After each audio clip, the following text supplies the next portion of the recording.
Galera, essa é a segunda parte do papo maravilhoso que eu tive com o grande Gilvan Moura, da Beatles School. Se você não viu a primeira parte, clica aqui no card que eu tô deixando, veja a primeira parte, depois volta aqui para terminar de ver essa conversa sensacional.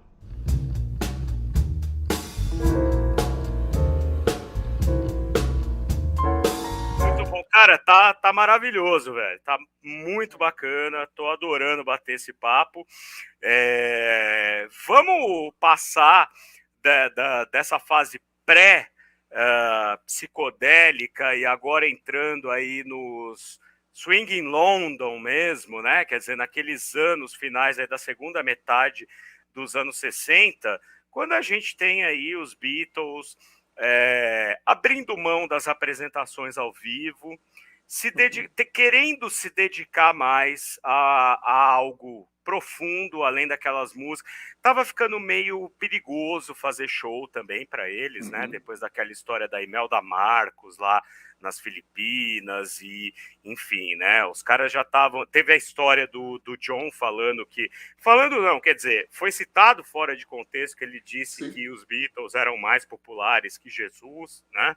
Mas E eram, falou, né, cara? né? Mas falou, Mas falou né? e eram, né? É. O mais louco de tudo é que hoje em dia a gente percebe que eram, de fato, em termos Eu tenho uma teoria sobre isso, que é o seguinte, uma história bastante interessante. Foi feito um estudo na Inglaterra, porque o John ele fala essa frase em relação à Inglaterra, ao país dele. Não tinha nada a ver com o Brasil, nem Estados Unidos, nem ninguém, né? Então ele fala isso dando uma entrevista para uma jornalista inglesa falando sobre a Inglaterra. Então ele fala que os Beatles eram mais populares que Jesus na Inglaterra. Na Inglaterra. Na Inglaterra. O que aconteceu é que foi feito um estudo. E eu não sei se você já esteve no interior da Inglaterra. O que você mais vê eu almocei no pub em que os Beatles ficaram hospedados quando filmaram Help em Stonehenge, lá em Avebury. Ai, que bacana. Olha que bacana.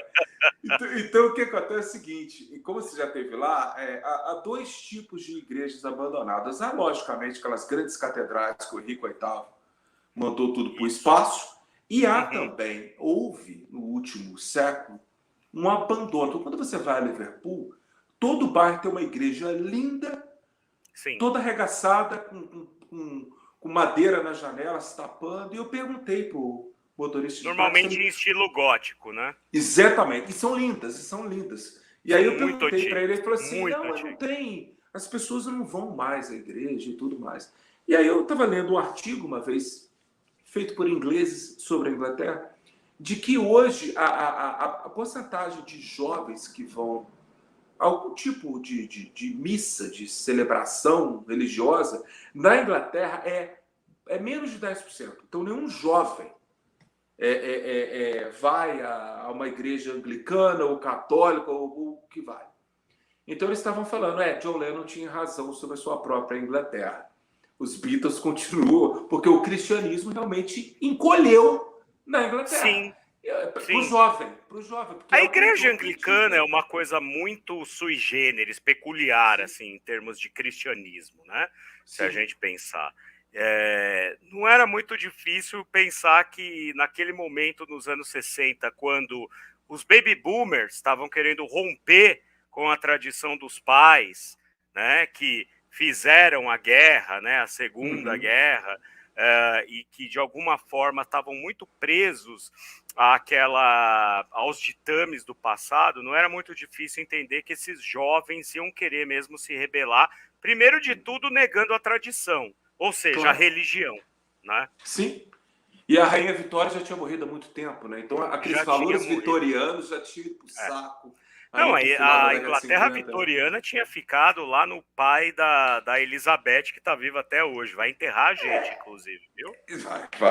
É porque houve uma quebra que a gente chama de período eduardiano, que quando o filho da Rainha Vitória se torna rei, ele era completamente o oposto da mãe, né, cara? Eu não vou dizer que ele era um progressista, um liberal, porque a mãe dele até certo ponto foi enquanto o marido era vivo, o príncipe o príncipe Albert, né? Então, o que acontece? Depois da morte do príncipe Albert, se não me engano, em 1860 ou 61, a Rainha Vitória ela passou pelo luto pelo resto da vida dela. Então, ela virou uma pessoa muito azeda. Que moldou a cultura, mudou a cultura azeda da Inglaterra, a cultura neogótica, né? Tem uma brincadeira na Inglaterra de que todo mundo pagou pela morte do príncipe Albert. Por 50 anos, né, cara? Porque ela morre aqui em 1901, que ela morre, se eu não me engano.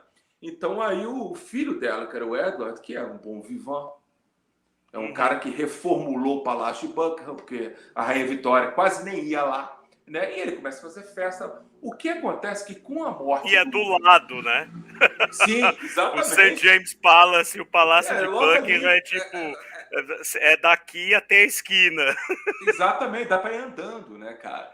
Então, quando o rei Eduardo, né, eu detesto ficar portuguesando nome de rei, né? Daqui a pouco a gente está falando que o rei Guilherme, em vez de falar rei William, né, cara? O príncipe Carlos, que vai assumir Carlos, agora o trono da rainha Carlos Isabel. Morrer, quando o príncipe Carlos morrer, o seu filho, o príncipe Guilherme, né? Exato. Guilherme, né? Que é o William. Isso, né? Mas, enfim, quando o rei Edward, ele morre, Edward VII, ele morre, o filho dele, que era o George V, era um cu igual a avó dele. Ele era todo tradicional, aquela coisa toda. Tanto é que ele massacra o filho, né? Que é o que abdica, né? Que é o Eduardo VIII, que odiava o pai dele. E bota o irmão que era gago. Coitado, que é o pai da Rainha Elizabeth, né? Que tem que declarar a guerra a Hitler, cara. Exatamente, pagou o pato, coitado dele. Mas os Beatles crescem no período do pai da Rainha Elizabeth. Ele era rei. Tanto é que o George chama George, porque o pai dele, Harry, vai. E quando ele volta para casa do como é que chama? Onde você registra? Do cartório. A mãe do George pergunta para ele, que nome você colocou nele? George. Aí ela falou, por quê? Ele falou assim, se é bom pro rei, é bom pro meu filho. Ele fala assim, daí foi o nome George Harrison, né?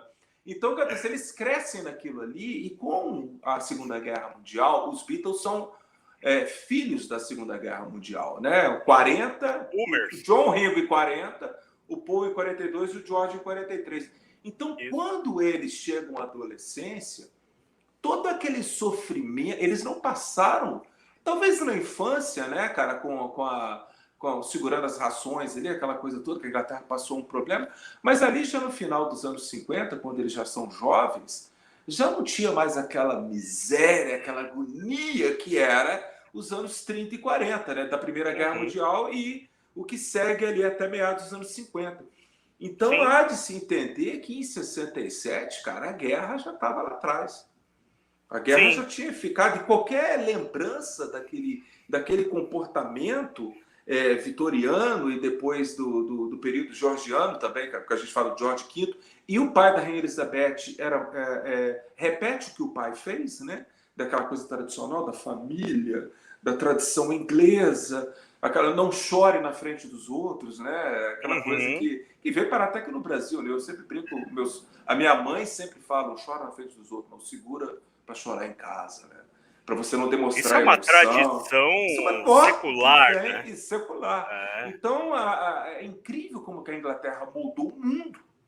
Então, os Beatles ali em 67, que a gente vai entrar agora nessa coisa, primeiro, antes da gente entrar em Pepper, há de se lembrar que como o John vai com o Richard Lester para Almeria, na Espanha, gravar um filme... Teve isso, né? Que é o How I Won the War. Exatamente. O John ele ficou deprimido que, primeiro, o papel dele no filme não é muito grande, então ele ficou quase 3 meses na Espanha, sozinho.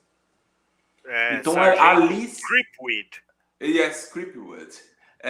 O que acontece com o John? Ele, sozinho, no seu quarto de hotel, ele vem e ele teve tempo para pensar na vida. E ele pensa na infância e dali ele resgata Strawberry Fields. Então, quando ele mostra Strawberry Fields para o Paul, saquei. O Paul traz Penny Lane. Né? E aí, o George Martin falou que o maior erro da vida dele foi não ter deixado Strawberry Fields e Penny Lane terem entrado no álbum Sgt. Pepper. Então... Mas foi uma obrigação. Quando chegou o final de 66, o Brian Epstein, ainda era vivo, empresário dos Beatles, para quem está assistindo aqui não sabe, ele vira para o George Martin, que era o produtor dos Beatles, e falou assim, o que você tem aí para o Natal? Porque tem que lançar alguma coisa. O último lançamento foi o Revolver. Então tem que lançar alguma coisa. E não tinha nada, porque não era interessante queimar Strawberry Fields e Penny Lane.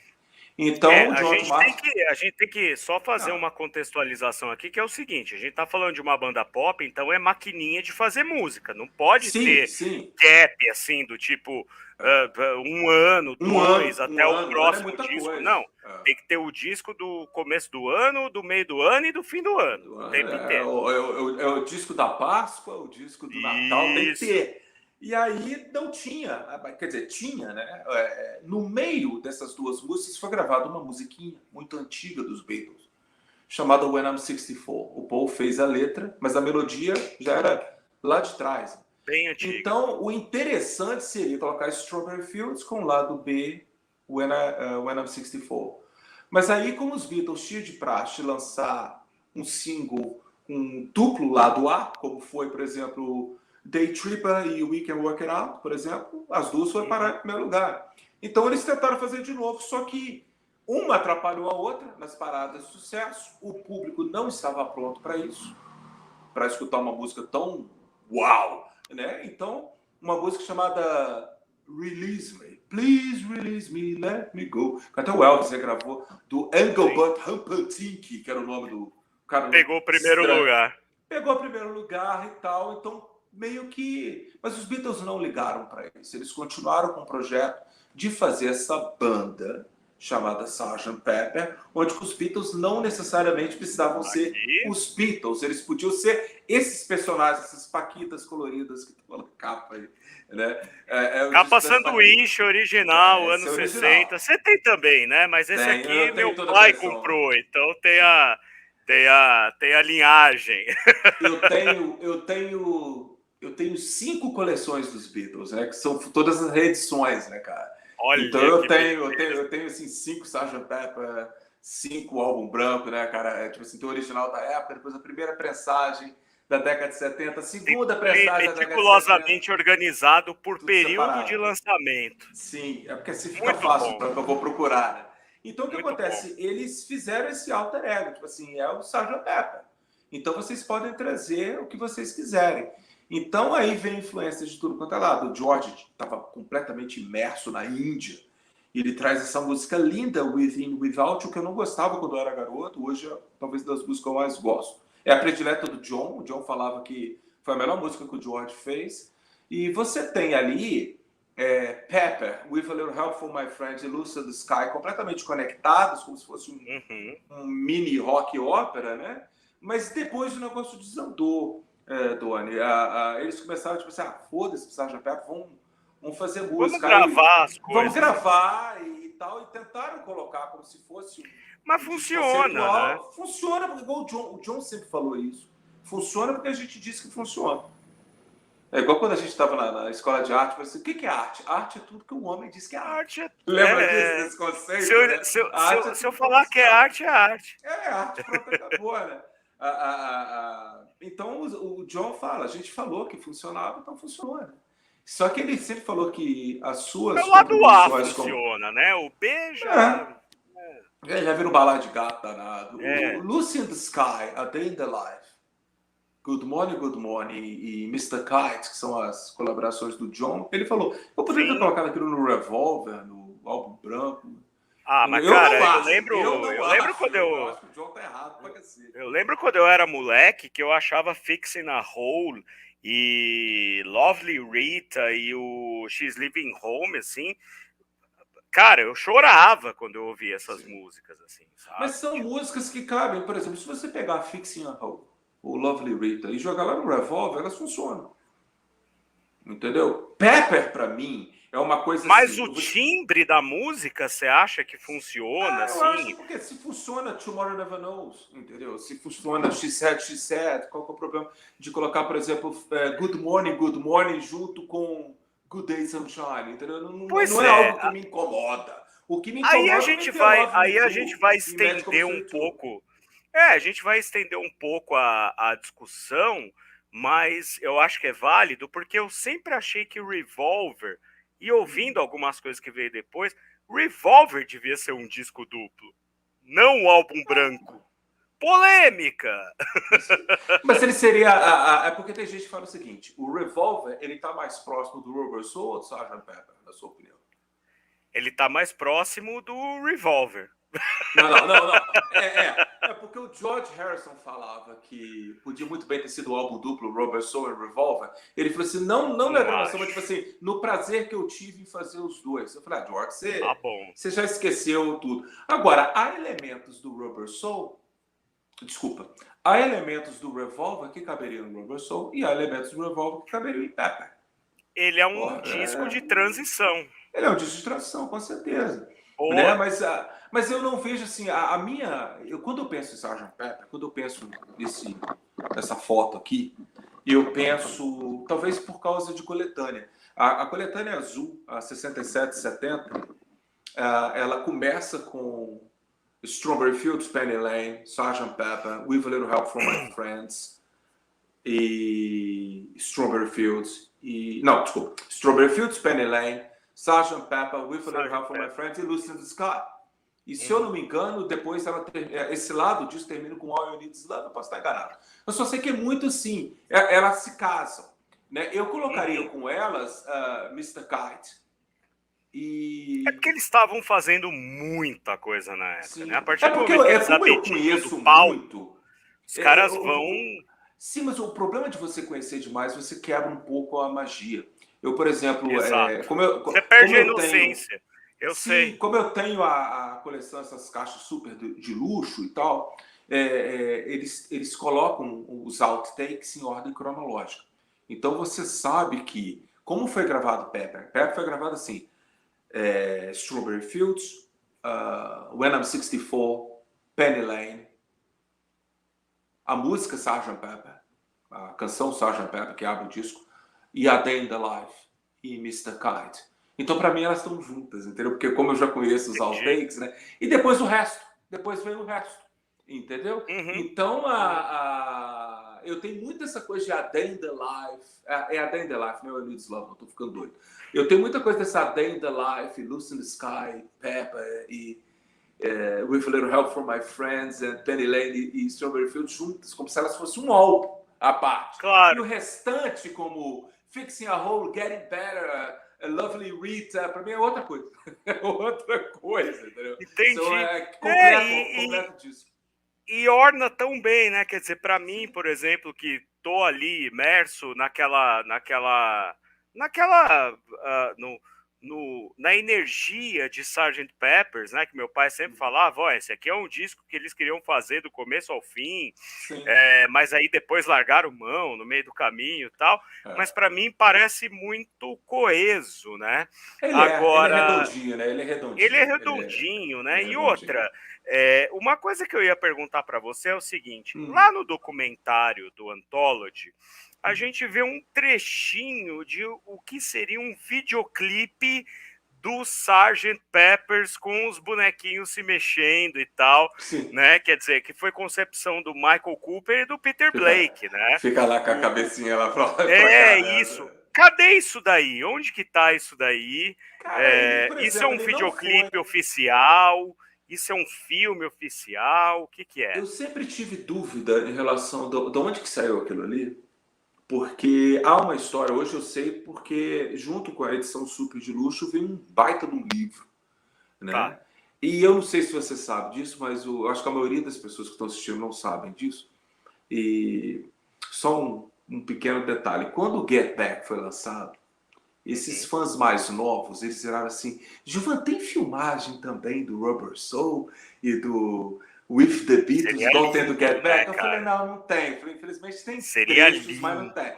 Mas Sgt. Pepper era para ter sido filmado. Ele teria um vídeo para cada música. Não. Eu tô falando que era não. Ele ia ser. Ele ia ser? Ele ia ser filmado. Tá. Eu tô achando que você tá falando como alguém que gostaria muito. Não. Eu tô falando que ele iria ser mesmo todo filmado. A única parte que foi filmada foi essa de Sgt. Pepper. E foi A Day in the Life, porque Strawberry Fields e Penny Lane são videoclipes. É outra coisa. Sim. Né? Então foi feito isso aí e apareceu o Ringo logo depois cantando With a Little Help from My Friend. Não foi filmado, eles dali, quando acabou Pepper, eles já lançaram Pepper e já focaram no Magical Mystery Tour. Há de se lembrar, que muita gente me pergunta isso, que o Magical Mystery Tour, ele é porque eles não tinham nada para fazer depois que o Brian Epstein morreu? Não, eles já estavam trabalhando nas músicas e o Brian ainda era vivo, eles já estavam pensando no roteiro e o Brian já era vivo, ele morreu, e lógico que acredito eu que se o Brian não tivesse morrido, o Magical Mystery Tour teria sido um pouquinho diferente do que ele foi, mas ele teria sido completamente maluco do jeito que ele foi, porque era aquele ano muito doido e tudo mais. Só que a única coisa que sobrou desse filme que seria o Sgt. Pepper foi essa carinha animada e o vídeo de A Day in the Life. O restante foi tudo saco. Infelizmente, não foi filmado. Coisa maluca, então, tipo assim, vai ter Beatlemania. Eu tô pra fazer um vídeo, é a primeira vez que eu falo nesse vídeo, então, olha que bom pro seu canal aí. Eu ia fazer um vídeo sobre isso, mostrando para as pessoas, né? Que tipo assim, vocês vão ficar meio puta aí, mas a gente poderia ter tido um filme do Pepper. Porque mas faça que eu vou lá comentar de novo, pra você falar que vai me bloquear. No livro, né? Bloqueio você por ter falado. Mas, infelizmente, foi uma surpresa, porque eu não sabia disso. Eu estava lendo esse livro que vem na edição de luxo, né? Que vem um livro sobre o Sgt. Pepper e tal. Eu fiquei lendo e falei, não, deixa eu ler de novo, eu devo ter entendido errado, meu Deus do céu. Aí quando eu li, eu falei, cara, eu não acredito que poderia ter sido um filme, né? Mas a ideia foi jogada de lado muito depressa, infelizmente, né? Porque eles já tinham o Magical Mystery Tour na cabeça. Que pena. Mas vamos à capa, vamos falar da capa, né? A gente tem que falar da capa, né? Claro, né? A gente tem a capa do Sgt. Peppers, né? E fala pra gente, tá tendo um reflexo aqui por causa do plástico, né? Mas tá dando para ver. Cara, essa capa aqui é talvez uma das coisas mais perturbadoras que eu conheci quando eu era moleque. Porque falavam de tudo. Falavam que tinha o demônio, né? Bem aqui, assim, ó, atrás do... O Raul Seixas falava que tinha o demônio. Aqui, ó, bem atrás da Jane Mansfield, né? Exatamente. Que é o demônio aqui, mas tem uma coisa meio estranha aqui atrás também, né? Tem várias coisas. Conta pra gente, então, como é que essa ideia culminou nessa capa fotografada pelo Michael Cooper e concebida pelo Peter Blake, que é um dos pais da pop art, e a gente ainda vai falar da pop art quando chegarmos no álbum branco. Sim, a história ela é interessante porque a banda do Sargento Pimenta seria aquelas bandas de coreto, sabe? Que a gente tem pracinha em cidade pequena. Fanfarra. Né? Então, exatamente. Então, a foto seria ali onde que os Beatles usariam a farda e eles estariam de frente para uma plateia, que seriam as pessoas com seus corações solitários. Lógico que isso foi a ideia principal, ela foi se desenvolvendo até que chegou ao ponto de que as pessoas não estariam na frente dos Beatles, estariam atrás. E elas também fariam a parte da banda. Quem seriam essas pessoas? A princípio, alguns nomes e tal, mas aí eles começaram a pensar o seguinte, vamos colocar pessoas que a gente acha que tem um coração solitário. Né? E aí, quais foram as ideias? O Ringo, eu já falo de pronto, o Ringo não tem nada a ver com a capa desse disco. O Ringo falou, qualquer pessoa que eles quiserem colocar, ele concorda. Ele concorda, pronto, acabou. Essa é a história oficial. O George falou o seguinte, eu quero os gurus indianos. Então, por isso que tem uma porrada de guru, que a gente não sabe nem o nome. Tem um monte espalhado, ele deu os nomes e mandou lá o staff do Peter Blake procurar essas pessoas. O John veio com alguns nomes, né? E o Paul veio com outros, né?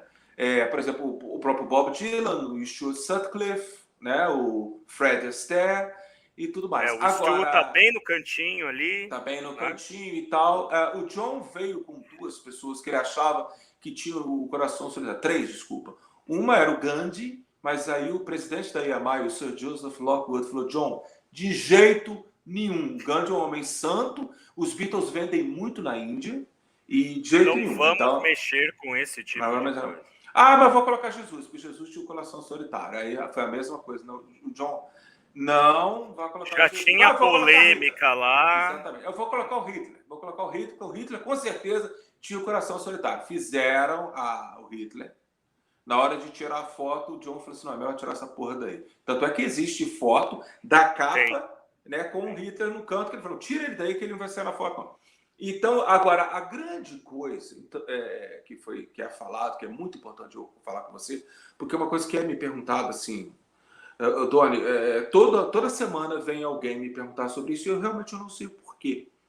É do Aleister Crowley, né? E as pessoas vão perguntar dele, Gilvan, mas ele era satanista, ele escrevia coisas sobre o ocultismo, por que os Beatles fizeram isso? Eu sempre falo com as pessoas, não sei. O que eu sei é que tem jogador de futebol também na capa do Sgt. Pepper. O cara jogava, não sei que time, não era nem Liverpool, nem Everton, era de algum time lá da Inglaterra. E as pessoas, por que ele estava ali? Os Beatles gostavam de futebol? Não, os Beatles não gostavam de futebol, eles não torciam para time nenhum, né? O que acontece é o seguinte: o Peter Blake e o meu Deus, o fotógrafo, esqueci o nome. Michael Cooper. O Michael Cooper, eles também tiveram liberdade para colocar quem eles queriam. Olha só. Então e daí o boxeador que os Beatles tinham. O único, se os Beatles tivessem que escolher um boxeador, seria o Muhammad Ali.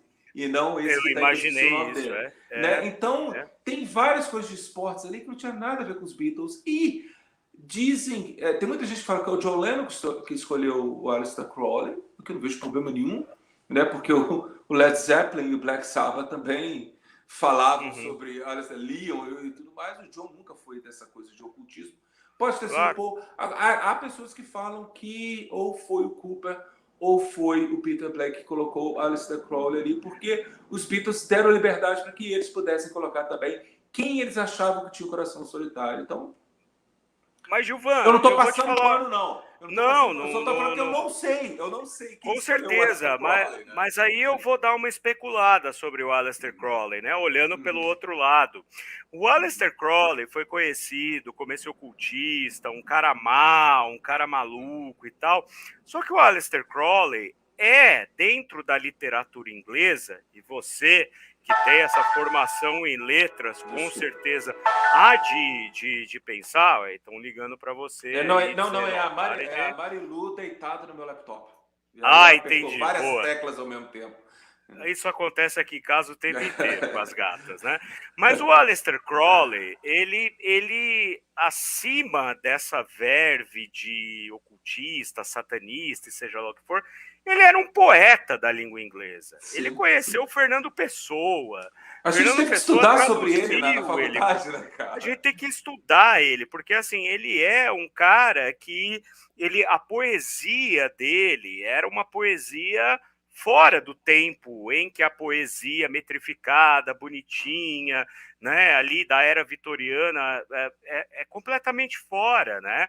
Então, o Aleister Crowley era um artista acima de tudo. Sim. Eu acho que muito dessa verve em cima do Crowley que foi criado foi muito por uma questão de marketing também, sabe? Né? De alguma forma ele aprendeu, como o Fernando Pessoa, né, que criou vários heterônimos, né? E para mim é uma forma genial de você se promover em cima do trabalho que você faz, ainda mais poesia, que não vende nada, né? Poeta morre de fome, então, claro. Né? Então eu não vejo nenhum problema nessa eu tenho amigos poetas, né? Mas eu acho que essa coisa do Aleister Crowley em relação ao Sgt. Pepper é porque houve pessoas, por exemplo, igual Olavo de Carvalho, que começou a tentar colar nos Beatles uma coisa satanista, comunista, aquela coisa toda. E o público... o Adorno, né? Escreveu. Exatamente. E aí, você tem um vídeo sobre isso. Né? Tenho, porque eu sempre achei que o Olavo de Carvalho ele é um cara que ele tem uma narrativa que faz com que a pessoa que não lê ou que não tem o costume de ler, se sentir inteligente. Eu chamo ele de encantador de burros, né, cara? Boa. Então, boa. O que acontece? As pessoas que eu conheço que leem a obra dele, elas se sentem extremamente inteligentes. Agora, né? Mas é uma pessoa que, se ela for parar a pensar, é uma pessoa que não é de ler, ela não lê nada e tudo mais. Como esse cara gostava de atacar figuras que ele achava que seriam ícones progressistas ou de esquerda, como os Beatles, né? Na cabeça dele, né? Eu acredito que ele tentou colar nos Beatles uma coisa satanista, e daí, Alistair Crowley na capa do Sgt. Pepper. E aí vem esse público encher o meu saco, né? E aí eu respondo eles com block. Com block. Eu não desço esse nível. Mas com um bloco de facto, né? Quer dizer, não é aqueles, vou te bloquear. Não some. Eu não chego nem a responder. Porque quando eu vejo um jovem me perguntando, lógico, eu como professor sempre pergunto, ok, filho, de onde você tirou isso? Não, eu tenho essa curiosidade. Falei, então a gente vai discutir. Tá? Mas quando eu vejo que ele já vem com essa coisa de desmitificar os Beatles, e principalmente o John Lennon, né? Que eu sempre brinco que o John incomoda muito, porque o John é um cara cheio de problemas e tal, mas ele decidiu lutar pela paz. Do jeito dele, ele decidiu lutar pela paz e pela não violência. E ele morreu assassinado com uma arma de fogo. Então, para a cabeça de um olavista, direitista, alguma coisa assim, o John Lennon é um perigo, né? Ele é um merda. O cara fazia campanha para a paz e morreu assassinado. Então, há a necessidade de desmistificar os Beatles. Então, eles ficam procurando. Tem vídeo, tem uns 2 ou 3 vídeos no YouTube de pessoas provando que os Beatles eram satanistas. E é incrível que, tipo assim, para acreditar naquele vídeo, você tem que ser ou uma pessoa muito burrinha, que nunca não sabe de nada. Na Terra agora, né? Exatamente. Ou você já tem uma predisposição para querer acreditar naquilo também, porque há as pessoas que querem acreditar também. Na teoria da conspiração, né? Aquela coisa do arquivo X. Eu quero acreditar. Então eles usam muito o Sgt. Pepper para poder falar sobre isso. lá. Então eu falei, caramba, vocês já escutaram Black Sabbath e já ouviram Led Zeppelin? Tem mais coisa lá também. Marilyn Manson, vai encher o saco dos fãs dos Rolling Stones, para que vocês querem?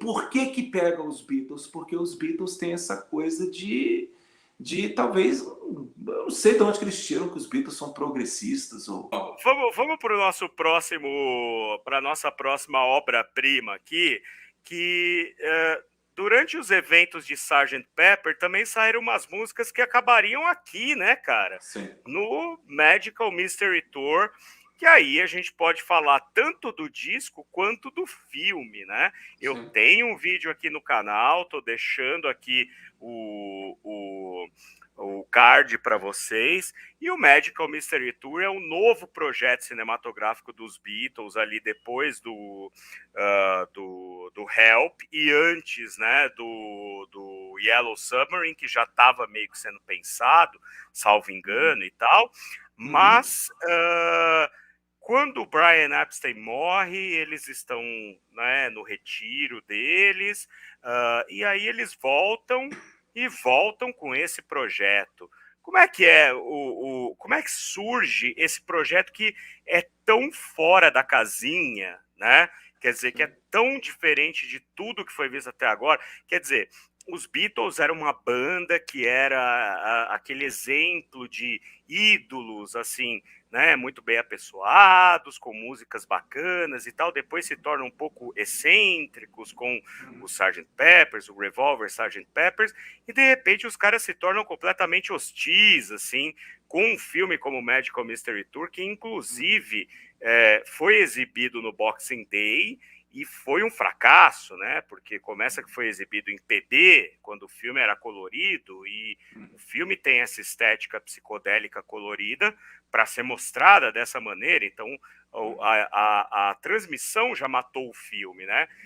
Como é que é essa virada? Porque eu sempre digo que esse é o momento em que os Beatles entendem que ninguém é infalível, muito menos eles.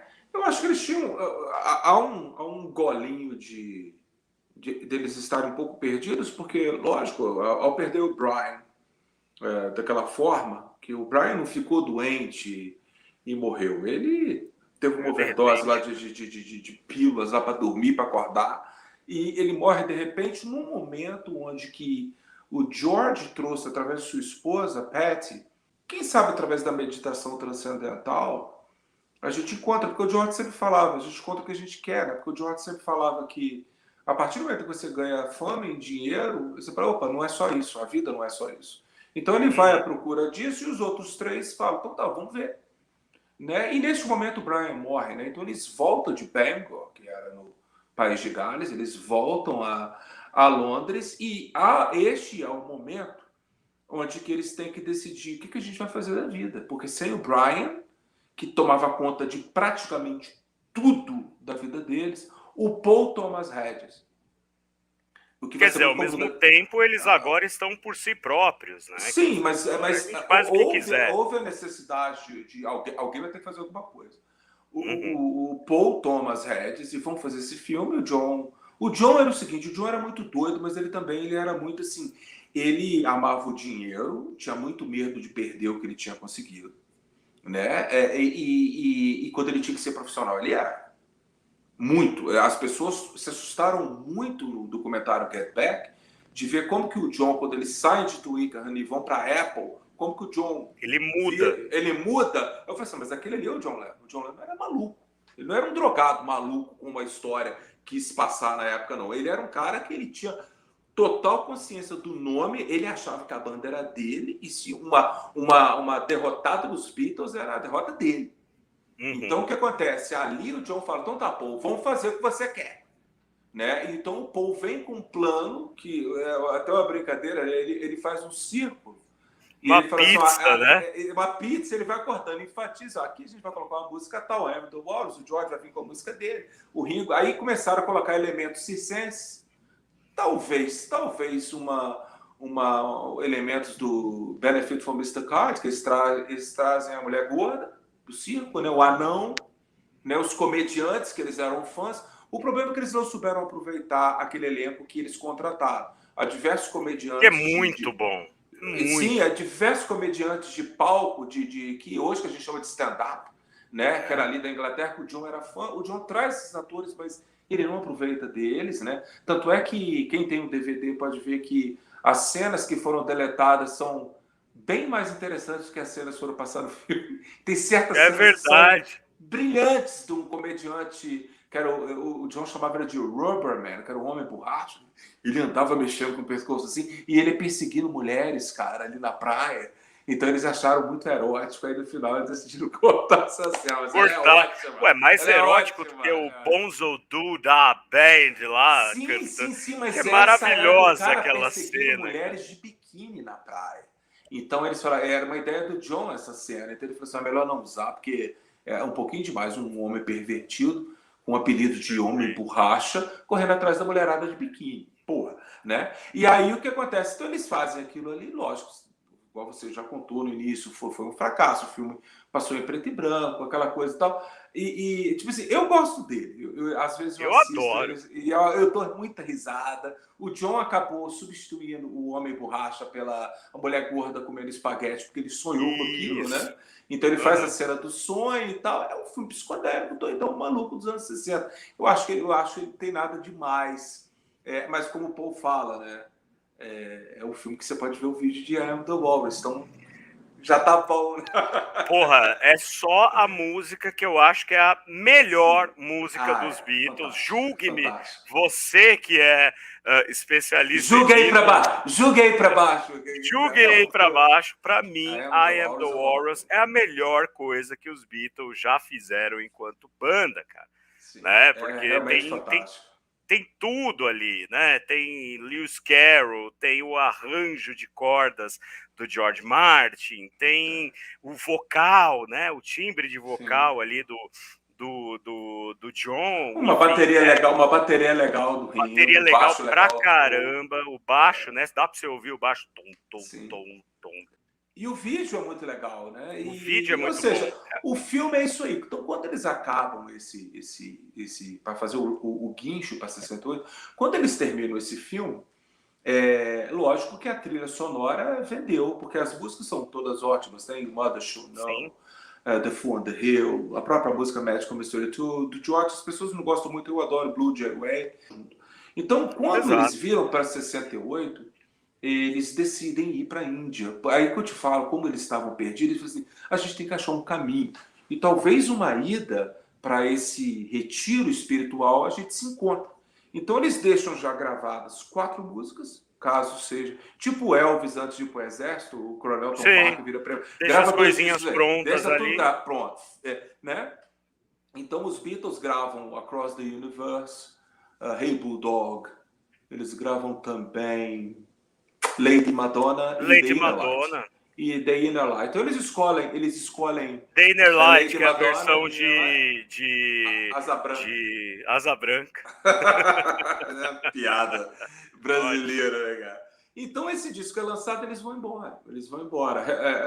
As outras 2 músicas, Hey Bulldog vai parar depois no Yellow Submarine e Across the Universe depois é reaproveitar. Então o que acontece? Ao eles irem para a Índia, lá, com muito tempo livre, eles produzem 1 milhão de novas músicas, né, cara? Sim. Que vem, quando eles voltam, eles vão gravar um disco que, a princípio, eles não sabiam que seria um disco duplo, né? Só que eles tinham muito material, então eles tinham que se livrar do material e lançar esse álbum branco. Claro. Maravilhoso. Que tem a arte do Richard Hamilton, que talvez... Que o Paul era muito fã. Então, é isso que eu ia falar, porque assim, todo mundo... Nesse momento, quando o John começa já ali a namorar Yoko Ono, né? Começa a estar junto com ela, que é uma artista de vanguarda muito importante, mas o Richard Hamilton não vem por conta dessa conexão com a Yoko Ono. Não. Vem por conta do Paul ser um grande fã da arte dele, e o Richard Hamilton, vou deixar aqui para vocês na tela, né? Uma obra do Richard Hamilton de 1956 que chama O que faz da vida moderna algo tão apelativo e tão maravilhoso, que é um casal bombadão dentro de uma sala com uma TV, com um gravador de rolo, com uma lata de presunto processado, com um aspirador de pó daquele retrátil, ou seja, ele era um artista da pop art, então ele já pegava toda essa espetacularização da vida moderna, né, da vida contemporânea, e transformava numa espécie de paródia crítica, né? Sim. E aí a gente tem essa capa do disco que é totalmente branca. E lá no canal do Gilvan vocês vão poder ver um vídeo em que ele explica exatamente o processo de criação. Que era uma coisa com uma camurça, depois não ia dar certo, depois com uma marca do café da também maçã, não ia dar certo. Teve a marca da maçã, que a maçã que cai da maçã. Exato. E acabou que era uma capa toda branca. Agora, o encarte é outra coisa, né, Gilvan? O encarte, ele próprio pediu ao Paul, falou assim, peça os outros para escolher algumas fotos meio doidas, umas fotos desfocadas, umas fotos assim, sem cabeça. Conceituais. Exatamente. Então, eles escolhem as fotos, mas, mais uma vez, é a obra do Paul. Né? O Paul senta com ele ali, e eles... Tem uma foto no álbum branco, no box super de luxo, tem uma foto dele fazendo um pôster na frente do Paul, assim, ele tá no cavalete e ele colando as fotos assim, né, e tal. Eu falei, cara, que legal. Eu não sei quem foi que tirou a foto, não sei se foi a Linda que tirou essa foto do Paul e ele, do Hamilton, montando o pôster do álbum branco, né? E ele montou de maneira que cada dobra poderia ser visto como uma obra individual. Sim, né? O pôster é dobrado em 8, né? Não, em 4. Exatamente. E cada quadrante daquele ali era uma obra autônoma. Obra em si. Exatamente. Mas há uma história também, eu não sei se é verdade, há uma história também que ele seria quase que em 3D, né, cara? Ele, por exemplo, tem umas que abria assim, aí tem aquele beijo escrito I love you. Sei. Né? Então você poderia abrir, mas aí acabou que a Yamaha falou assim, não, vai ficar muito caro. Imprimir isso tudo aí vai ficar... Ele tá falando dos anos 60, assim, imprimir ainda é caro assim, hoje. Sabe essas fotos sanfona que você abre? Sim. Né? Mais tarde, quando o álbum branco foi relançado em 2018, eles fizeram um vídeo que é de Glass Onion, de como que seria o pôster. Como que seria o pôster. Mas nunca foi lançado dessa forma. Seria impraticável a EMI produzir o mundo inteiro com a mesma qualidade, né? Então, por isso... Projeto de fã, né? Projeto de fã. Mas eu tinha o álbum branco na parede, desculpa, o pôster, né? Mas aí depois eu tirei e coloquei o do Get Back, que eu ganhei o pôster do Get Back, aí eu tirei ele e guardei. Onde que ele tem que ficar guardado dentro do álbum branco. Exato, que nem o meu aqui, que tá aqui dentro, sim, guardadinho, tá guardado, dobradinho, exato. E, cara, o repertório do disco é uma loucura, né, cara? Você sabe que é um disco que incomoda não Beatlemaníacos, eu vou te dizer. A minha esposa conhece muito os Beatles, mas ela não é Beatlemaníaca, né? Então, a sequência do álbum branco não é uma... Por exemplo, você está numa festa, por exemplo, você está tendo um jantar, batendo papo com os amigos. Não dá pra você pôr, assim, faixa a faixa. Não dá para você pular de Blackbird para Helter Skelter e achar que as pessoas não vão reparar. Tipo, que merda é essa? Né? Então, é um disco que, tipo assim, eu vejo ele com mais uma coleção de músicas, porque eu acabei, ao longo dos anos, com as coletâneas que foram sendo lançadas. Tem uma coletânea que é muito obscura, as pessoas quase não conhecem, que é acho que, se não me engano, ela é de 2013. Ela nunca foi lançada em mídia física, ela foi lançada, ele chama Tomorrow Never Knows. Ela foi lançada, você só podia baixar lá pelo iTunes, né, o álbum, né? Então ela não foi. Eu tenho porque depois sabe como é que as pessoas são. A pessoa começou a construir a mídia física mesmo desse CD. Claro. E aí fizeram uma cópia e me mandaram, um amigo me mandou. Então nela tem, entre outras músicas, tem Savoy Truffle, que eu nunca tinha ouvido fora do contexto do álbum branco. E aí eu comecei a apreciá-la muito mais. Eu falei, olha, que música bacana do George. Só que ela tá tão enfiada dentro do álbum branco que eu nunca tinha ouvido essa música fora do contexto. É um musicão, uma música bacana, entendeu? Então o álbum branco atrapalha um pouco isso. É uma música ótima. Eu vou te falar uma coisa, não sei se agora é papo de bitomaníaco, eu não sei. Eu tiraria Long, Long, Long e colocaria Not Guilty, não sei. Sim. Eu com o tempo eu passei a apreciar Long, Long.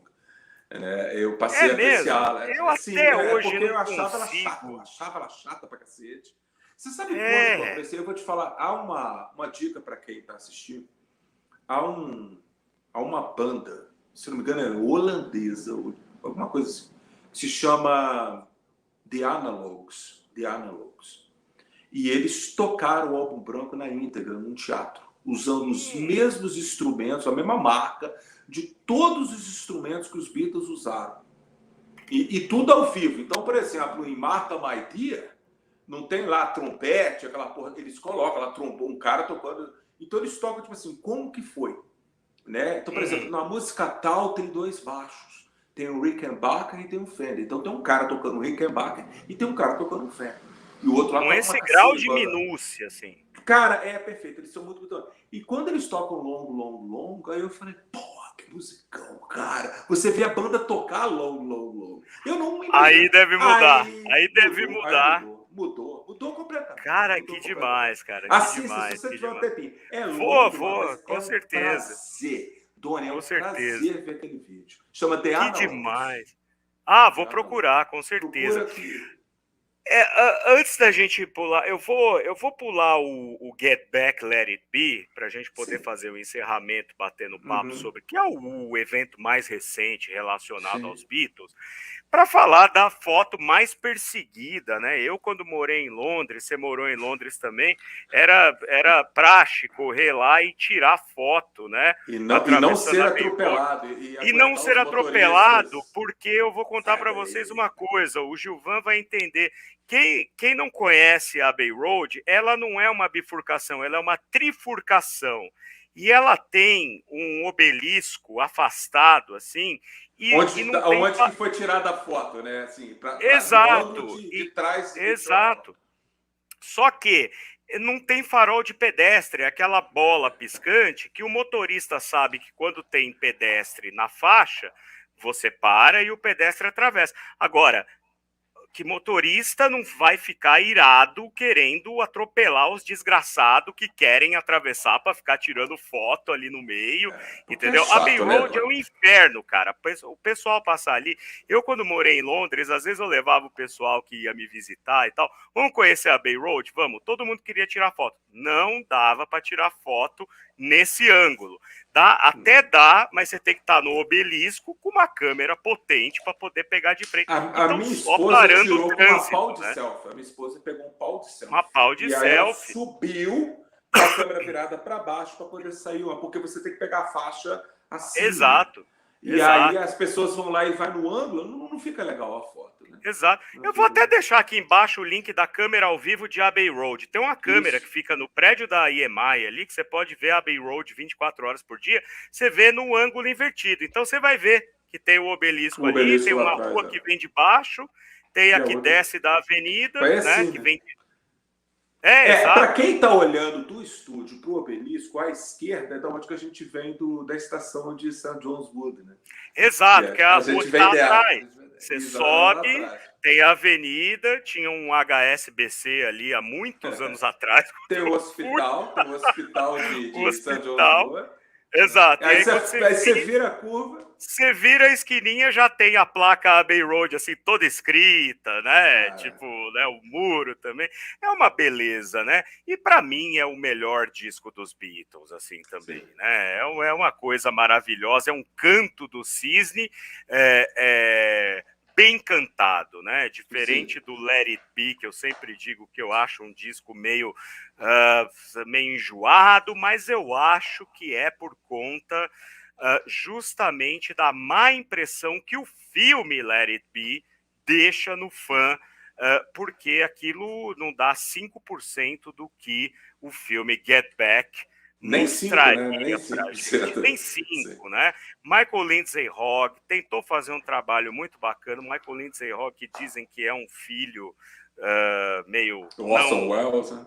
Do Orson Welles, não assumido do Orson Welles, então já tem ali na veia a cultura cinematográfica. Mas eu tenho aqui o Let It Be, que nunca saiu em versão oficial e tal, depois do VHS, né? Mas e aí, Gilvan? E o Let It Be com o Get Back? Né, para a gente ir caminhando para o final do nosso papo aqui. Eu fiz antes de fazer, você deve ter acompanhado, antes de sair o documentário, eu fiquei numa expectativa tão grande, mas aí veio a pandemia, o documentário foi empurrado para agosto, e depois ele foi empurrado para novembro. Sim. E eu fiquei com uma frustração muito grande, porque assim como você, o Let It Be não era, apesar de ter 3 singles, número 1 dele, que é o Get Back, The Long and Winding Road, e a própria Let It Be, ele não era um disco assim que eu era completamente apaixonado. Gostava por ser bitomaníaco. O que aconteceu comigo foi que, como eu já tinha Beatles School, e eu via que o interesse das pessoas era esse assunto. Então eu decidi fazer uma coisa que eu nunca tinha feito. Eu tinha diversos bootlegs dessa época, né, de janeiro de 69. E eles eram muito mal gravados, o som era horrível. Né? Get Back Journal, Black Album. Exatamente. Aí aí uma vez um amigo meu me presenteou com um bootleg chamado A-B Road. Só que não era Abbey, era A, que é a câmera A, e o B, que é a câmera B. E essas câmeras, elas eram alimentadas por gravadores Nagra. E que gravou tudo. Então, não necessariamente você tem muito áudio para pouco vídeo. Né? Então tudo foi gravado em áudio, mas nem tudo foi gravado em vídeo. Então a gente tem todos aqueles takes de Two of Us, For You Blue, The Long and Winding Road, horas e horas de gravação daquilo. Eu nunca tive saco para ouvir. Só que esse A-B Road, ele é completo, ele tem tudo. E o som é muito melhor do que o Black Album. Rigorosamente tudo. Tudo foi gravado. Tudo. E aí, não, é porque existem 10 horas de vídeo que o Peter Jackson contou numa entrevista, que essas 10 horas o áudio não foi encontrado. Então, nem tudo, né? Então, nós temos 90%, né? Tem 10% que sumiu na história. Então, o que acontece? Eu decidi ouvir tudo. Eu sentei, peguei meu headphone e eu contei para minha esposa, eu vou fazer um pré-Get Back. Eu vou contar para as pessoas o que tem ali.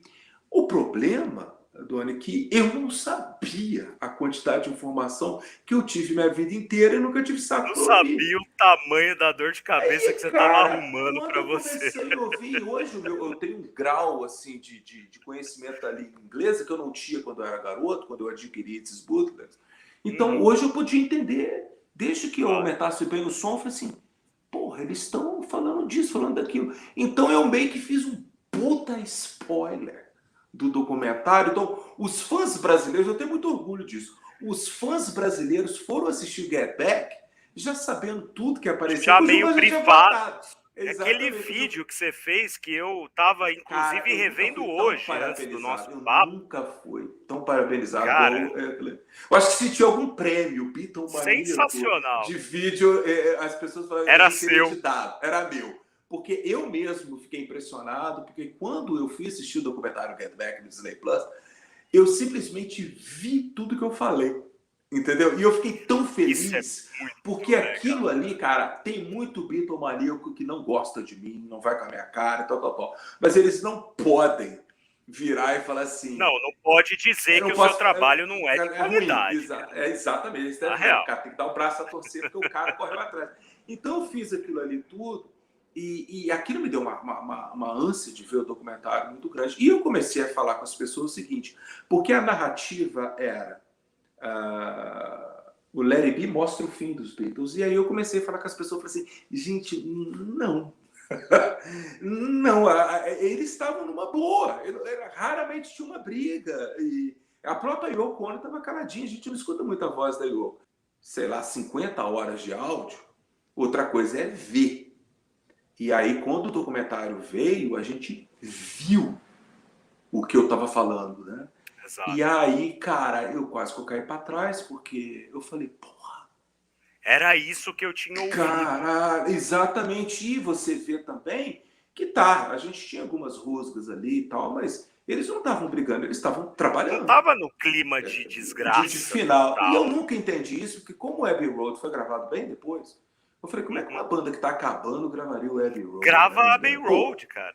Falei, porra, essa história não casa. Mas foi a narrativa por quê? Porque o diretor, o Michael Litzenhock, ele filmou aquilo tudo ali. Quer dizer, ele estava lá. Quem filmou foi o Les Parrott, que era o cameraman, e o outro era o Richmond, Tony Richmond. Então eles viram que não necessariamente o Michael Litzenhock sabia tudo que estava acontecendo ali. Ele era o diretor do projeto. Quem filmou foram os cameramen. Né? Então, tem mais aquela visão geral. Tá? Geral, exatamente. Então, quando eles saem, aí tem, eu não vou dar spoiler, porque tem muita gente que precisa ver. Aí eles saem, eles estavam ali em Twickenham, eles não estavam muito felizes trabalhando ali. Então, eles vão para a Apple, que era um estúdio que pertencia a eles, era deles, num prédio que era deles e tal. E aí o negócio. Então, eles desenvolvem ali as músicas que eles estavam planejando e tudo mais. Então, isso tudo é mostrado no documentário, ao longo de quase 8 horas, né? Pode ser um pouco cansativo para o cara que não é muito fã, né? Mas o Michael Litzenhock, eles deram uma salinha para ele dentro do prédio Savile Row e falaram, edita o filme aí. E aí sim, ao longo de 69, logo após aquele documentário, entra em cena o Alan Klein, que é o cara que o John escolheu para tomar conta das finanças dele, e o George Ringo vão junto com ele, e os Eastman, que era a família da... E o caga para ele. Exatamente. Então ali o Michael Litzenhock, ele foi sim envenenado pelaquela política dentro da Apple, né? Então ele começou a fazer o filme com o humor que estava em volta dele. E aí saiu o Let It Be, que é um filme triste, sombrio. Triste. E uma narrativa de que uma banda estava acabando. Então o que acontece? Isso permeou 50 anos de Beatlemania. Let It Be mostra os Beatles acabando. Só que aí o Peter Jackson veio e ele começou a assistir os vídeos. E o cara mostra pra gente coisas assim maravilhosas, como a música Get Back nascendo. Ele fez uma... Ele estava conversando com o Paul, ele virou pro Paul e falou assim, Paul, você lembra daquela música Give Me Some Truth, do álbum Imagine? Do John, eu Paul, lembro do John. Ele falou assim, você sabia que foi você que compôs ela? Ele, o quê? Ele falou assim, eu tenho um vídeo de você e o John desenvolvendo O Paul quase caiu para trás, porque ele não lembrava daquilo. A minha Claro. tristeza do projeto Get Back é uma apenas. É saber que o John e o George morreram sem saber como eles se divertiram naqueles como não tem assim esse ranço, até os desentendimentos. Não era o Winter of Discontent que o George sempre falou, né? Não era aquela coisa assim que os caras vão, se não tirar os 4 daqui agora, eles vão sair na mão. Não tinha nada disso. Eu acho que era o relacionamento de uma banda que tinha chegado num ponto que eu acho que as próprias ambições pessoais começavam a atrapalhar, claro, o sentido coletivo, mas... O Paul fala que o John não tinha interesse em nada que não fosse dele. Sim, exato. Então, por exemplo, eu sei que deixa muito Beatlemaníaco triste, mas o envolvimento de John Lennon em Something e Here Comes the Sun, que eram as músicas do George, e Octopus Garden, é zero. Entendeu? O John tem um acidente de carro ali, por volta de maio, junho, e ele nem participa do Abbey Road, ele participa do que é dele. Como Come Together, I Want To... She's So Heavy, né? She's So Heavy, Polythene Pen e Mr. Mustard. O restante, Abbey Road é um esforço do Paul, do George, do Ringo, com a participação do John Lennon. Tanta coisa que eles esqueciam. Né? Give Me Some Truth foi ser revisitado em 71, com o John Lennon vendo, tipo assim, o que mais eu tenho aqui no meu baú de músicas, né? Então, o que acontece? Quando os Beatles vão trabalhar, eles deixam esse projeto na mão do Michael Nissenhoff e na mão do Glyn Johns para produzir um álbum. E eles falam, e eles continuam, porque como eles eram fenomenais, eles continuavam com o ponto. Sim. E aí vem You Never Give Me Your Money, Here Comes the Sun, Something. Então, eles começam a gravar ali por volta de maio, e eles começam a ver, tipo assim, porra, tem outro álbum aí. E esse outro álbum aí vira o Abbey Road. Mas vira já era tarde demais. Já era tarde demais, e aí eles se separam. Entendeu? E aí é o fim dos Beatles, né, cara? É o fim dos Beatles. Agora, a capa de Abbey Road, pra gente finalizar, a capa de Abbey Road é simplesmente, mais uma vez, uma coisa que eu falo, desculpem os fãs dos Beatles, mas eles estavam tão, assim, já cansados, que simplesmente alguém teve a ideia de, tipo assim, vamos atravessar a rua ali fora e tirar uma foto. E se tornou um ícone, uma coisa absurda. Da cultura, mas da o próprio arte. Ringo contou, esse ano o Ringo contou, numa entrevista ao Jimmy Fallon, alguma coisa lá dos Estados Unidos, que ele falou, a gente era assim, né? As melhores ideias surgiram assim, né? Surgiam do nada, da espontaneidade, né? Agora, para fechar, para falar sobre a capa do Get Back, que agora ficou icônica, em 1973, o Alan Klein decidiu lançar uma coletânea dos Beatles que abrangia toda a carreira deles, né? De Love Me Do a The Long and Winding Road. Então, ele que meio que montou a coletânea vermelha e a coletânea azul, para ganhar o máximo possível de dinheiro naquilo ali. Então, em abril de 1969, o John teve uma ideia. Ele falou assim, a capa para esse projeto de janeiro, podia a gente fazer uma foto lá no prédio em Manchester Lá no prédio. E chamar o Angus MacBean para tirar foto de novo com a gente agora mais velho, né? Mas com a mesma pegada de um disco muito sem edição, sem overdub, como foi o álbum Please Please Me.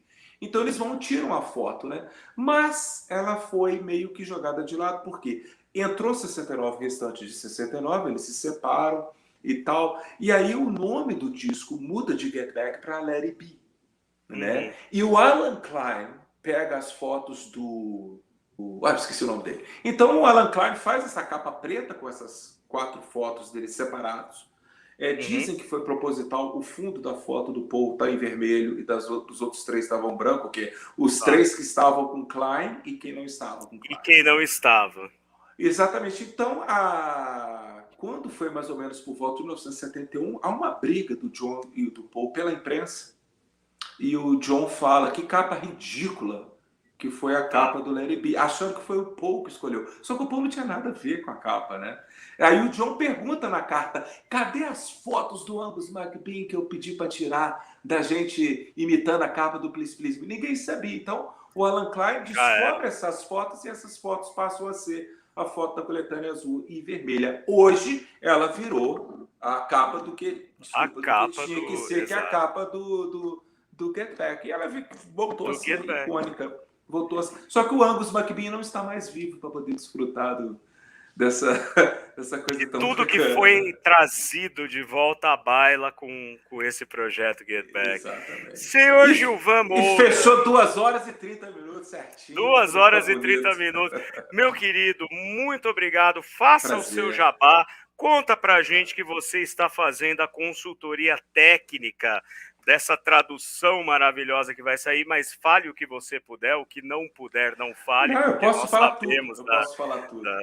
Dos segredos industriais. Então... Sim, não. A melhor biografia já escrita pelos Beatles, eu considero como um Beatle chamada Tune In, que ela abrange o nascimento deles, literalmente, né, quando eles eram crianças, e também a pré-história da família deles, né, da família Lennon, McCartney, Harrison e Stark, até a gravação de Please Please Me, Ask Me Why. Então esse livro foi do grande autor chamado Mark Lewison, que escreveu Beatles Recording Sessions e também Beatles Chronicles, que são bíblias para os Beatlemaníacos, né? E esse livro vai ser lançado em português agora pela editora Belas Letras, e eu sou o revisor técnico, né? Então estou trabalhando muito em cima.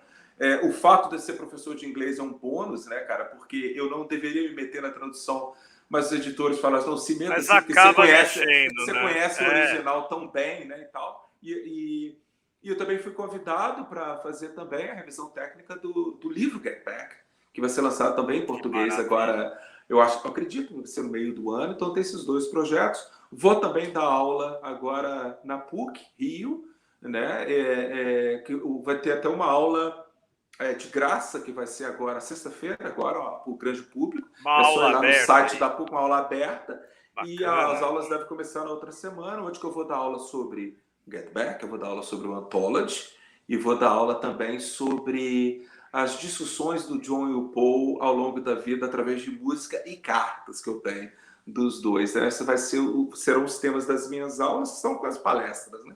E na PUC, mais o quê? E continuar assistindo a Beatles School, que a gente vai fazendo. Por favor, assinem a Beatles School. Isso, Long live the Beatles School. Exatamente. E muito obrigado, Gilvan. Foi um prazer ter você aqui. No fim, a gente acabou batendo papo aqui, que quando viu a hora tinha passado. Sim, isso vai é ser muito 2 vídeos, vai ter volume 1 e volume 2. Vai ter volume 1 e volume 2. Eu vou dividir tipo Anthology, 1, 2 e 3, assim, né? Isso mesmo. Você pode ficar à vontade. Exato. Beleza. Te agradeço muito. Sigam a Beatles School, esse canal maravilhoso do Gilvan. Inscrevam-se no nosso canal.